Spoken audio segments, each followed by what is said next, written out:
वखान पट्टी क्या है?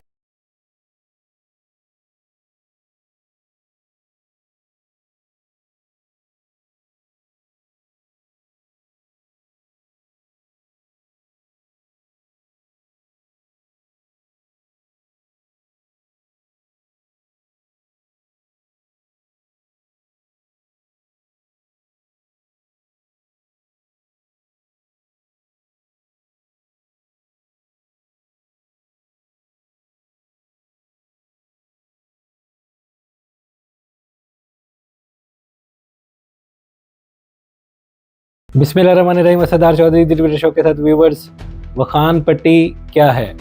वखान तारीखी तौर पे किसका हिस्सा था? वखान पाकिस्तान के लिए एनर्जी कॉरिडोर बन सकता है। वखान पाकिस्तान के लिए सुएज़ कैनाल या पनामा कैनाल बन सकता है। आज हम इस पे बात करेंगे क्योंकि आजकल ये बहुत ही हॉट टॉपिक है। तो मैंने कहा इस पे जो है ना वो वीलॉग करते हैं, आसान अल्फाज में आपको समझाने की मैं कोशिश करता हूँ कि वखान जो है वो अफ़गानिस्तान का हिस्सा लोग समझते हैं और ये कि एक बफर जोन एरिया है। पाकिस्तान, ताजिकिस्तान, चीन और उसके अलावा अफ़गानिस्तान, ये 4 ममालिक जो है वो एक जगह पे इकट्ठे होते हैं और ये तकरीबन 350 किलोमीटर जो है वो लंबी पट्टी है, जो कि जाके कोई 75 किलोमीटर बॉर्डर शेयर करती है चाइना के साथ। 250 किलोमीटर बॉर्डर जो है वो ताजिकिस्तान के साथ शेयर करती है और उसके अलावा कुछ 350 किलोमीटर बॉर्डर जो है वो पाकिस्तान के साथ है। ये तकरीबन 10,000 मुरब्बा किलोमीटर का एरिया बनता है। 20,000 की आबादी है और एक जगह पे ऐसी आती है कि पाकिस्तान का चित्राल के साथ ये जो है वो एरिया लगता है और एक जगह पे बिल्कुल इतनी तंग पट्टी है कि दूसरी तरफ ताजिकिस्तान है, इस तरफ पाकिस्तान है और बीच में तकरीबन 10 किलोमीटर का एरिया रह जाता है। और जो उसका एंट्री पॉइंट है वो तकरीबन कोई 16 से 64 किलोमीटर जो है वो खुला एक जगह पे आता है और उसके अलावा 16 किलोमीटर जो है वो एंट्री पॉइंट है। तो ये जो पट्टी है, जो वखान पट्टी है, ये तारीखी तौर पे जो है वो पाकिस्तान जब मुत्तहिदा हिंदुस्तान था तो ये उसका हिस्सा थी। लेकिन ये कि रूस की जो इन्वेजन थी उस वक्त बरतानवी राज ने उसको रोकने के लिए इसको एक बफर स्टेट बना के तो अफ़गानिस्तान को दे दिया। 1926 में वखान का जो मीर था मर्दान अली शाह, उसने चित्राल के साथ इसका इल्हाक करने की कोशिश की, लेकिन बरतानवी राज जो है उन्होंने मना कर दिया और अफ़गानिस्तान ने जो है ना उसको जो है वो उसके ऊपर जो है वो क्रैकडाउन किया, तो उसको भाग के पाकिस्तान आना पड़ा और पाकिस्तान में गिलगित बल्तिस्तान के अशकोमन के एरिया में उसको ज़मीनें दी गई और वो वहाँ पे आबाद हुआ। तो ये तारीख़ी तौर पे पाकिस्तान के साथ इसका जो है वो अलाइंस बनता है। उसके अलावा ये पाकिस्तान का हिस्सा बनता है। ये एक बफर स्टेट के तौर पे जो वो दिया गया था ताकि रूस जो है वो मुत्तहिदा हिंदुस्तान से दूर रहे, क्योंकि यहाँ पे बरतानवी राज था और बीच में अफ़गानिस्तान को ये एरिया दे दिया गया था। ये पामी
है। तो पाकिस्तान अगर इसका जो है वो एक कंट्रोल हासिल करता है, चाहे वो मुकामी लोगों के ज़रिए से हासिल करे या उसके अलावा ये कि ख़ुद जो है वो हासिल करे, तो पाकिस्तान के पास एक लीवरेज होगी, क्योंकि पाकिस्तान अफ़गानिस्तान का जो चीन के साथ राब्ता है उसको मुनक़ता कर देगा, क्योंकि चीन को भी सिर्फ इधर से ही रास्ता मिलता है।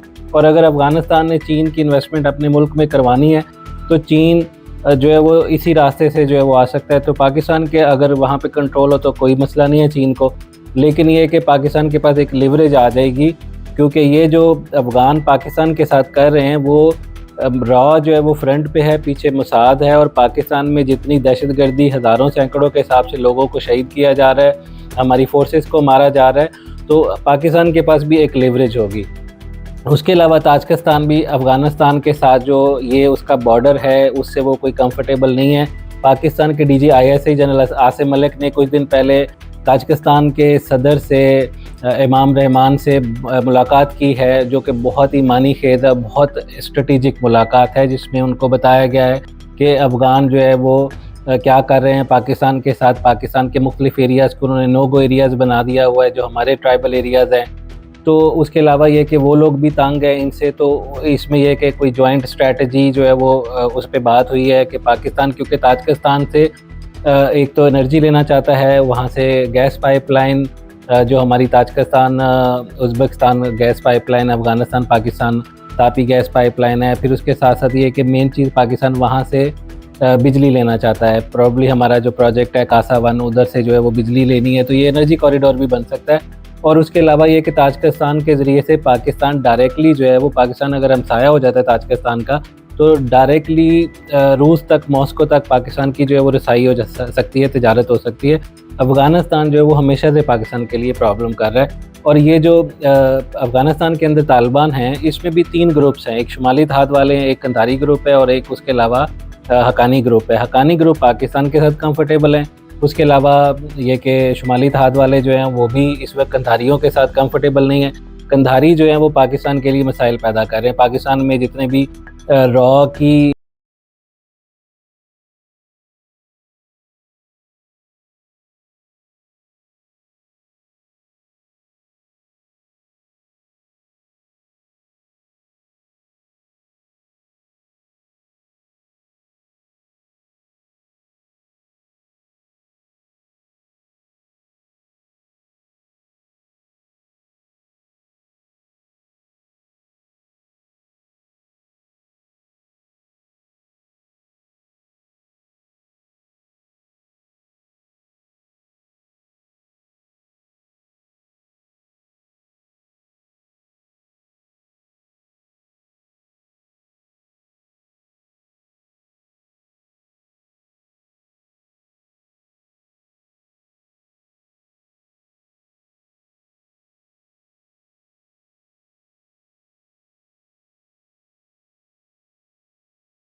पाकिस्तान में जो है वो जिस तरह से वो पाकिस्तान के खिलाफ बोलते हैं, गंद बकते हैं, जिस तरह से इंडिया को जो है उन्होंने सपोर्ट दी हुई है और पाकिस्तान में दहशतगर्दी करवा रहे हैं, तो पाकिस्तान का इस एरिया का कंट्रोल जो है वो एक नागुज़ीर चीज़ है।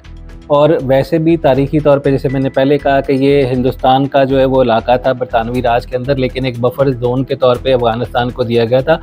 और 1926 में वैसे ही मीर मर्दान अली शाह जो है वो पाकिस्तान के चित्राल के साथ इसका इल्हाक करना चाहता था, और वो मीर जो है वो पाकिस्तान में है। तो ये वैसे ही पाकिस्तान का इसके ऊपर जो है वो क्लेम बनता है। और अगर कोई ऐसी चीज़ हो कि पाकिस्तान कल को जो है वो उनको कोई अपना ऐसा कोई कंट्रोल का छोटा सा एरिया जो है वो ट्राइबल एरियाज़ वाली साइड पे, वो भी पाकिस्तान उनको दे सकता है।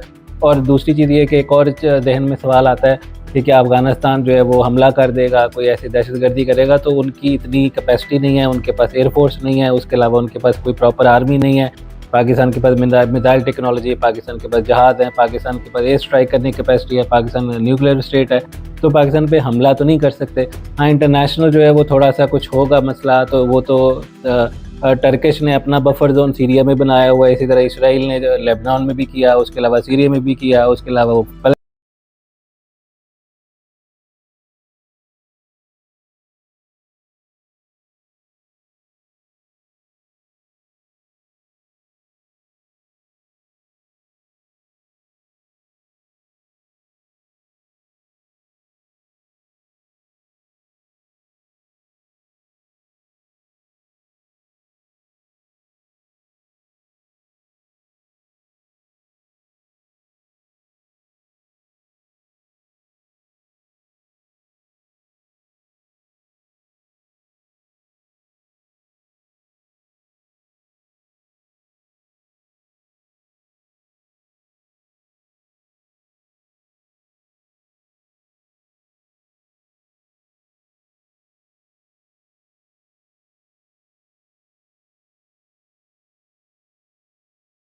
पाकिस्तान को रूस के साथ खित्ते में अगर कल को जो है वो जिस तरह से बैनुल-अक़वामी तब्दीलियाँ आ रही, ब्लॉक्स बन रहे हैं, तो इस खित्ते में चीन और उसके अलावा रूस के साथ डायरेक्ट बॉर्डर्स पाकिस्तान के जो है वो होने चाहिए, वसी होने चाहिए।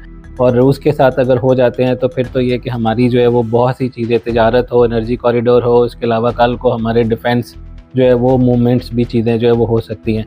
तो उम्मीद है इंशाल्लाह ये कि पूरी कौम जो है वो अपनी फोर्सेस के साथ, उसके अलावा अपनी गवर्नमेंट के साथ, बजाय इसके कि जो इसके बारे में जो आवाज़ें उठाते हैं वो एक तो गद्दार माइंडसेट है, पीटीआई के सपोर्टर ज़्यादा हैं और वो पाकिस्तान के मफाद के ख़िलाफ़ ही हमेशा बात करेंगे और वो उनको बड़े उसमें असूल याद आ जाते हैं। जब पाकिस्तान की फोर्सेस पे हमला होता है तो उस वक्त कोई असूल याद नहीं आते, जब पाकिस्तान में शहीद होते हैं तो वो कोई याद नहीं आते। उसके अलावा पाकिस्तान में केपीके के अंदर जो है वो कई अजला जो है वो शाम 6 बजे के बाद नो गो एरियाज़ बन जाते हैं, तालिबान वहाँ पे कंट्रोल हासिल कर लेते हैं, तो तब उनको कोई असूल याद नहीं आते। तो अगर पाकिस्तान जो है वो यहाँ पे अपना कंट्रोल हासिल करता है तो पाकिस्तान में अमन भी हो जाएगा, अफ़गानिस्तान अपनी हरकतों से बाज भी आ जाएगा और उसके अलावा पाकिस्तान जो है वो ऑफेंस वहाँ पे जाके करेगा नहीं। पाकिस्तान चाइना को रास्ता भी देगा अफ़गानिस्तान की तरफ भी, और सिल्क रूट से वैसे भी चाइना का पाकिस्तान के साथ जो है वो ट्रेडिशनली जो है वो तिजारत होती है। तो मैंने कहा इसके ऊपर जो है वो आपको वीलॉग करके मालूमात दी जाए। उम्मीद है आपको पसंद आया होगा प्रोग्राम वीलॉग, और इंशाल्लाह फिर आपसे दोबारा जो है वो अगले वीलॉग में मुलाकात होगी। अपना ख्याल रखिए। अल्लाह हाफ़िज़।